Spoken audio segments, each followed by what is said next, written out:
going to share with you a little story, and it's a story about my fitness. My fitness is one of these things where ever since I was 15 years old, it's been a primary focus of my life because when I was 15, my sister, who's 4 years older than me, said that girls were never going to like me if my arms were super skinny. So I go into the gym and I start figuring stuff out and I work out. And I've gone through all these different evolutions throughout my life as an athlete, right? I was a football player and a basketball player in high school, and then in college I did intramural football and all sorts of different like intramural sports, mostly just drinking.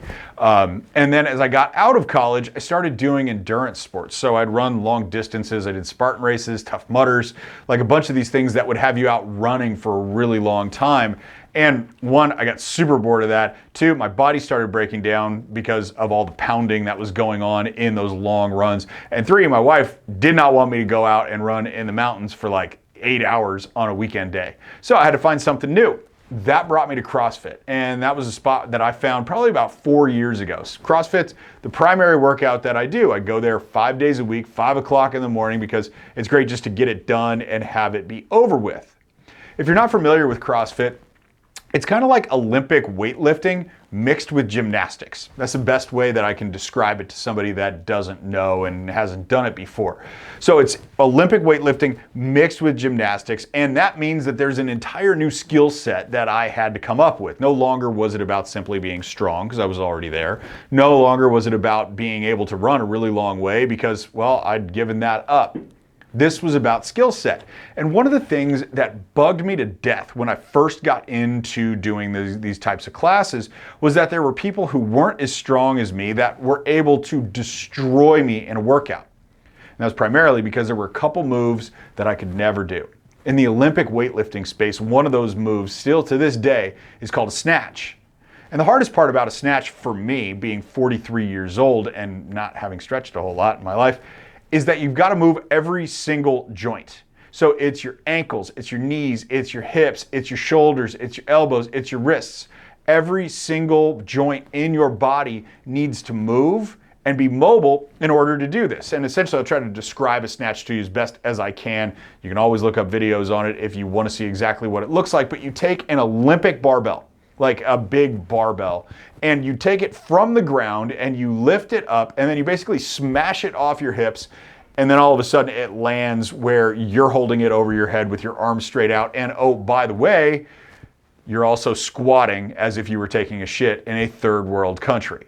Now picture yourself doing this with a heavy amount of weight. Like the best people do this with like 315 pounds. I'm nowhere close to that. And I could never do it, I could never do it, I could never do it. And I started asking the coaches, like, why can't I do this? Like, what's going on? And they said, oh, you need to stretch. This was probably 2 years ago. Need to stretch, need to stretch. So I would go about this process of stretching pretty consistently. Not every day, but I would stretch 3 to 4 times a week. And I would stretch all the different joints, because that's really what I needed to move differently than was moving when I couldn't do the snatch. So I'd go on about this process for 2 years. Still couldn't do a snatch, still couldn't do a snatch. This morning I go to the gym, and snatches are programmed into the workout. I'm looking at it going like, maybe today's the day. And so I get my barbell out there and I get the weight on the barbell, and we're just starting out, right? There's no major weight on this barbell. It's 95 pounds. 95 pounds is roughly a good starting weight for me. Like a lot of people think that's really light. Some people think that's heavy. It's a good starting weight for me. So I get my 95 pounds on the bar, and what you do when you're Olympic weightlifting and you're in CrossFit is you get chalk on your hands. So you wind up not having the bar slip out of your sweaty hands. So I get my chalk on my hands, I got my 95 pounds on the bar, and I go down and I pick it up in a snatch grip, which is really, really wide, like out towards the collars of the bar. And I scrunch down and I sit there and I'm thinking like, maybe today's the day. And I pick it up and I smash it off my hips and I try to get it over my head and I fucking drop it. And I drop it because I couldn't get it over my head. My body wouldn't allow me to do it. It's not a strength issue, it's a mobility issue. And my first inclination was to get pissed off about this because I've been working so hard in order to actually get this movement down and be able to handle it. Then I started thinking about it a little bit more. I'm 43 years old. I've been stretching for 2 years. That means 41 years out of my life, I haven't paid attention to mobility. I haven't paid attention to flexibility. I haven't paid attention to any of that. And here I was thinking that 2 years could erase 41. Now, it seems illogical. It seems insane when I say it.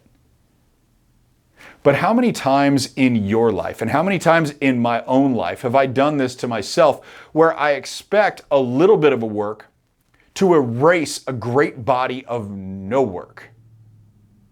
But we do this all the time. Our expectations of the result of our effort often is completely irrational. And then what happens is we wind up getting pissed off about it and we get frustrated. And then most of the time people just turn back and they go back in the other direction saying like, well, that clearly didn't work. I'm going to try something different. And they move on to the next thing. The challenge with this line of thinking is that you'll never make any progress because you'll jump from one thing to another thing to another thing, all feeling like you haven't figured out the secret yet. The secret that nobody wants to tell you about is that results take time. They do. They take time. It's going to take me time and years and years and years of stretching to replace the lack of stretch, the lack of mobility that I've had for 41 years prior to it. It's going to take me years to get to the spot. I may never be able to get a massive snatch over my head in the gym when I'm doing those workouts. It might never happen.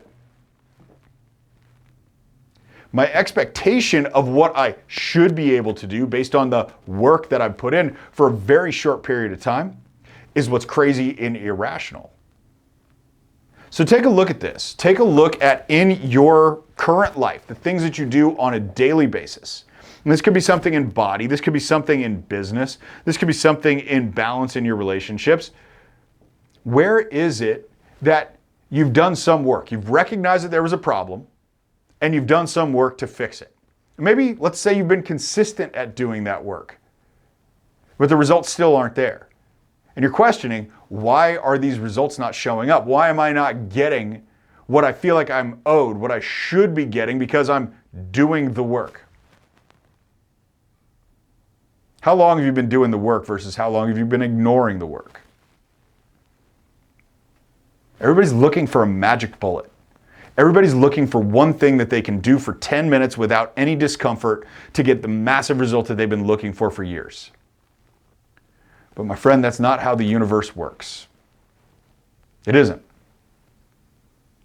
The only way to get exactly what you want is to remain consistent, dedicated, and ultimately faithful. Faithful to the possibility. Faithful to the outcome that you'll get it. Regardless of what the data tells you today. Regardless of what the evidence shows you today. Ultimate results require your ultimate belief. Because before you get any results, all there is effort. And there's not even always positive feedback inside of the effort that you put out there. And that's why you have to believe. That's why you must have faith. Faith that the outcome will be delivered if all you do is continue to do the work.